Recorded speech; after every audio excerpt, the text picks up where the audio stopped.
My name is Jake, and I should have died on the Appalachian Trail.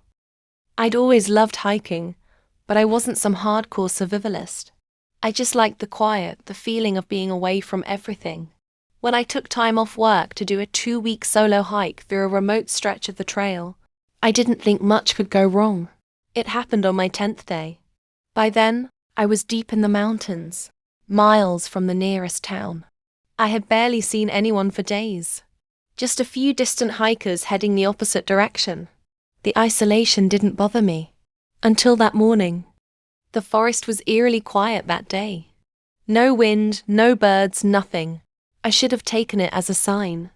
I was moving through a narrow, overgrown section of the trail when I heard a sound. A low, guttural huff. I froze. 50 feet ahead, just beyond a bend in the trail, a black bear stood in the brush. It wasn't running away. It wasn't minding its own business. It was staring right at me. I knew the rules. Don't run. Don't turn your back. Don't make sudden movements. I raised my arms, made myself look big, and started talking calmly. The bear took a step closer, then another. My chest tightened. Something was wrong. Black bears don't usually act aggressive unless they're provoked or starving. And this one looked off. Thin, its fur patchy, eyes sunken. Rabies. The realization hit like a punch to the gut. This bear wasn't afraid of me. It was sick, and that meant it wasn't going to back down. Then it charged. I barely had time to react. I grabbed my bear spray and fired, but the wind blew most of it off course. It slowed for half a second, just enough for me to run. I sprinted, crashing through the trees, my heart pounding so hard it drowned out every other sound. But the bear was fast. Too fast. Then I tripped. I went down hard, face slamming into the dirt. Pain shot through my ribs.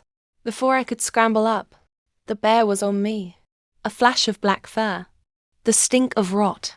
A deep, guttural snarl. It swiped, claws raking across my pack, tearing through fabric. I twisted, barely avoiding a bite. My hands scrambled for my knife, but I knew I wasn't getting out of this alone. Then, out of nowhere, I heard a voice. A loud, piercing yell. Then another. Then a rock smashed into the bear's side. The bear reared up with a furious snarl. That's when I saw him. A man, standing on a ridge above the trail, hurling rocks as fast as he could. Another hit the bear's shoulder. Another struck its snout. The bear hesitated. Just for a moment. That's all I needed. I scrambled up and ran. The stranger shouted again, louder this time, waving his arms. The bear, either disoriented or deciding we weren't worth it, turned and bolted into the woods. The second it was gone, my legs gave out. I collapsed, gasping for air. The man, Nick, he later told me, was already at my side. You good? He asked, breathless. I could barely nod. My body was shaking, adrenaline making my hands tremble. Nick helped me sit up, eyeing the deep scratches in my pack. Damn, he muttered. You were seconds from being bear chow. He wasn't wrong. Nick had been about a quarter mile up the trail when he heard the commotion. If he hadn't arrived when he did, I wouldn't be telling this story. We hiked together the rest of the way to the nearest ranger station, where they checked me over. Aside from some bruises and a shredded pack, I was unbelievably lucky. As for the bear, they found tracks, but not the animal itself. The ranger suspected it was too sick to survive much longer. A part of me felt sorry for it. Another part of me still has nightmares about those sunken eyes. That mindless aggression. I finished my hike, but I never went alone again. Some things in the wild don't care about the rules. Some things just want to kill. I've always loved hiking. The sense of freedom, the fresh air, the escape from the constant noise of the world. It's why I kept coming back to the Appalachian Trail. But in all my years of hiking, I never thought I'd find myself in a situation where the real danger wasn't in the terrain, the wildlife, or the elements. It was the people, and one man in particular. I had planned this hike alone, A week-long trek covering a section of the Appalachian Trail in Virginia. But at one of the early trail shelters, I met a small group of hikers who were heading in the same direction. There was Maggie, another solo female hiker, a guy named Ryan, a quiet older man named Bill, and then there was Luke. Luke was friendly, too friendly, the kind of guy who immediately puts his hand on your shoulder when he talks, laughs a little too loud, makes eye contact a little too long. But I've dealt with men like him before, and I brushed it off. Safety in numbers, right? So I decided to hike with them. It was a mistake. At first, things seemed normal. We hiked, we talked, we shared food around the fire at night. But Luke's attention toward me felt different. Whenever we stopped, he made sure to sit next to me. Whenever I drifted ahead or lagged behind, he adjusted his pace to match mine. At first, I thought I was imagining it. But then Maggie pulled me aside on day 3. She quietly asked if Luke was making me uncomfortable. That was the moment I knew it wasn't just me. She continued by saying she didn't like the way he looks at me, or how he always finds a reason to touch me. I told her I was fine, that I could handle myself. I should have left then. Deep in the woods. On day 4, we entered one of the most isolated stretches of the trail, miles from any town or ranger station. That night at camp, Luke started drinking. Most hikers are careful about alcohol on long trails. Not Luke. He offered me some.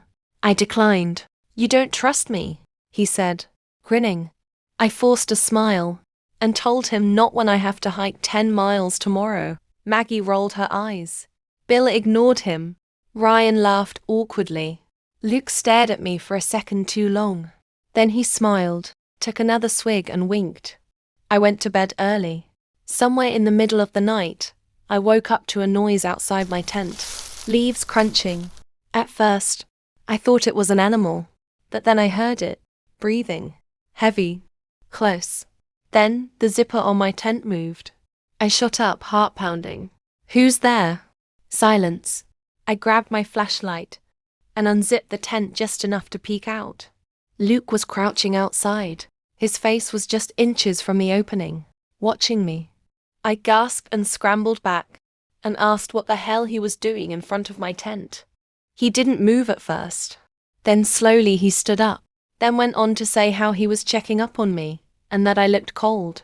His voice too calm, and it creeped me out. My sleeping bag was zipped all the way up. There is no way I was cold, and also there was no reason for him to be there. Then I saw it. The knife strapped to his belt. Not a hiking knife. Not a multi-tool. A hunting knife. I didn't say a word. I just stared at him. And I think he saw the fear in my eyes, because he smirked. "Relax," he whispered. "Go back to sleep."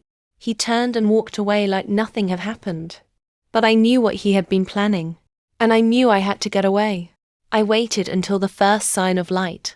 My hands shook as I packed my gear as quietly as possible. Maggie was already up, and when she saw my face, she knew. I whispered to her that we needed to go. She nodded without hesitation. We didn't wake the others. We didn't say goodbye. We just left. For hours we hiked fast, barely speaking. We checked behind us constantly, but we never saw him. But I knew. He had let us go. We reached the ranger station by late afternoon. We told them everything. They took our report, noted Luke's description, and promised to keep an eye out. I don't know what happened to him after that. I don't know if they ever found him. But I know one thing. He wasn't out there to hike. I've been hiking solo for years, and I've always believed that the wilderness is safer than any city. Out here, there's no crime, no traffic, no strangers brushing past you in a crowd. Just you, the trail, and the endless quiet of nature.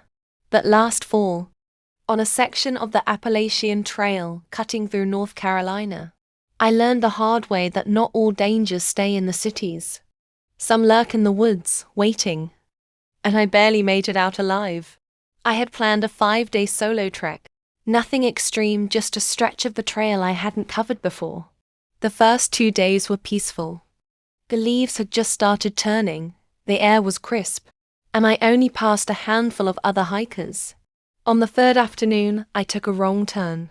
It wasn't a big mistake, just a poorly marked side trail that I mistook for the main path. I figured I'd cut back after a mile or so. No big deal. But the further I walked, the less defined the path became.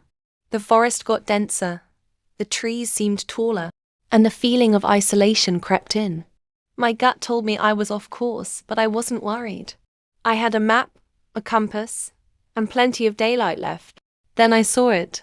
A dead deer lying just off the trail. Its body was fresh, too fresh, maybe killed earlier that day. That something was wrong. Its hind legs were missing, cut clean as if done with a blade. That's when I felt it, the distinct sensation of being watched. I turned slowly, scanning the trees. The woods were silent, no birds, no wind, nothing. Then, from somewhere behind me, I heard a sound. A whistle. Not a bird call, not the wind. A human whistle. 2 short notes. It was close. I tightened my grip on my trekking pole and moved fast. I wasn't running yet, but I was walking with purpose. Every few steps, I glanced over my shoulder. Nothing. But I could feel it. Someone was out there. I checked my map again, tried to find the quickest way back to the main trail. But that's when I made my second mistake. I stepped on something that wasn't part of the forest floor. A wire. Before I could react, my right foot yanked upward, and I was off the ground. I barely had time to register what had happened before I was hanging upside down, my pack slamming against my back. A snare trap, set up between 2 trees. My heart pounded. This wasn't an animal trap. It was built for something human-sized. I twisted, struggling to reach my knife, when I heard footsteps. Slow, deliberate. Then came the whistle again, closer this time. I looked up as my vision adjusted. A figure emerged from the trees. A man. He was tall, thin but muscular, dressed in dark clothing. His face was hidden beneath a dirty bandana and a worn-out cap. In his right hand, he held a knife. He stopped a few feet away, tilting his head as he looked me over, like he was examining prey. I tried to keep my voice steady and asked to be let down. I got no response. Instead, he took a slow step closer and reached for his belt, pulling out a second blade smaller, serrated. That's when I knew. This wasn't a robbery. He wasn't here to take my gear. He was hunting. And I was the next kill. Adrenaline took over. I swung forward, kicking as hard as I could. My boot connected with his wrist, knocking the knife loose. He grunted and staggered back. Using the momentum, I reached for my own knife, fumbling with shaky fingers as blood rushed to my head. The rope dug into my ankle, but I ignored the pain. The man recovered fast, before I could cut myself loose. He lunged forward, grabbing my shirt, pulling me toward him. The knife in his other hand flashed in the fading sunlight. I slashed. I didn't aim, I just swung. The blade sliced across his arm, deep enough to make him recoil. He let out a sharp breath, more surprise than pain. I didn't wait for him to react. I saw the tree holding the snare rope and hacked at it with everything I had. The rope gave way and I dropped hard, landing on my shoulder. Pain shot through my body, but I scrambled to my feet just as he lunged again. I ran. Branches whipped my face. Roots threatened to trip me, but I didn't stop. I didn't look back.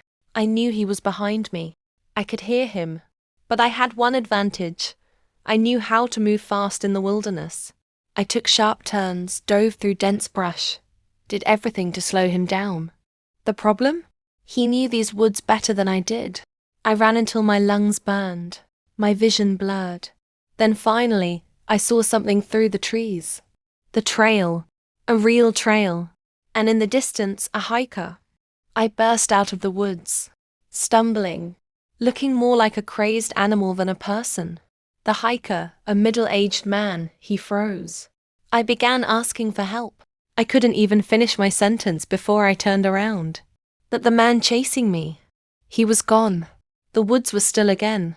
The hiker grabbed my arm, probably thinking I was hallucinating, but I knew what I saw. I wasn't crazy. We called the authorities. Rangers combed the area.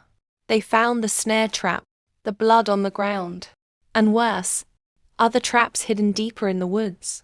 They never found him. And I know why. Because men like that, the ones who live in the wild, hunt in the wild, kill in the wild, they don't leave trails. They just wait for the next hiker to make a wrong turn. I'm glad I made it out alive. But to be honest, I never found the courage to go hiking again. I've always believed that the real dangers in the wild aren't the animals or the elements. It's the people. I've been hiking the Appalachian Trail for years, mostly alone. I like the solitude, the quiet, out there, away from the constant noise of the world. You start to feel like you can breathe. But the trail also has a darker side. Strange disappearances, unsolved murders, bodies found in shallow graves, miles from the nearest road. Most people don't like to think about that part. I do. I always keep my guard up, stay aware of my surroundings. It's kept me safe, until now. It was late fall, and I was deep into a remote section of the trail in North Carolina. Fewer hikers that time of year, which suited me fine. I had enough supplies to last another week before I needed to resupply at a small town a few days' hike away. That morning, as I packed up my camp, I noticed something odd. Footprints. Not mine. They were fresh, pressed deep into the damp earth. Someone had walked near my tent while I was sleeping. No reason for anyone to be there. This stretch of the trail was nearly deserted. But someone had been watching me.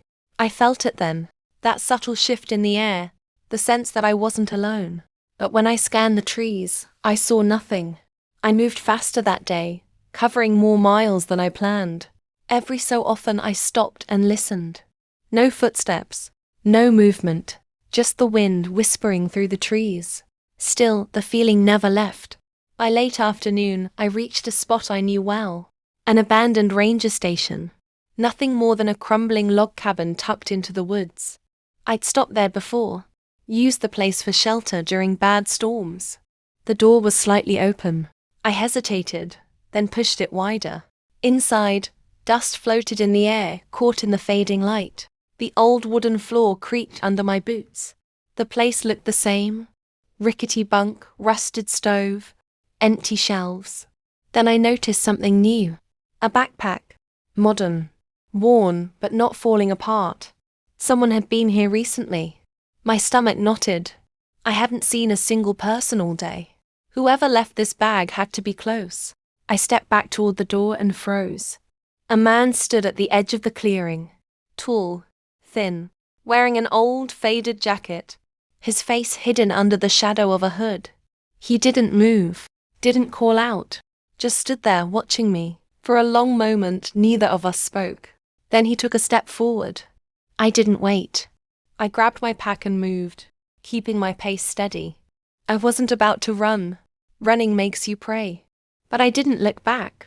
The woods felt suffocating, the trees pressing in closer. Every few minutes I glanced over my shoulder. He was still there, not running, not trying to close the distance, just following. I picked up my pace. The sun was sinking fast, and I knew I had two choices: find a safe place to camp or keep walking through the night. Neither option was good. Dusk settled in. The air grew colder. My legs ached, but I didn't stop. The trail twisted and narrowed, cutting through dense brush. Every so often, I caught glimpses of movement through the trees. Then I made a mistake. I took a wrong turn. I didn't realize it at first. The path looked like part of the main trail, but after a few minutes the terrain changed. The ground sloped downward, the trees grew thicker. The path narrowed until it wasn't a trail at all, just a dead end in the middle of the woods. My heart pounded.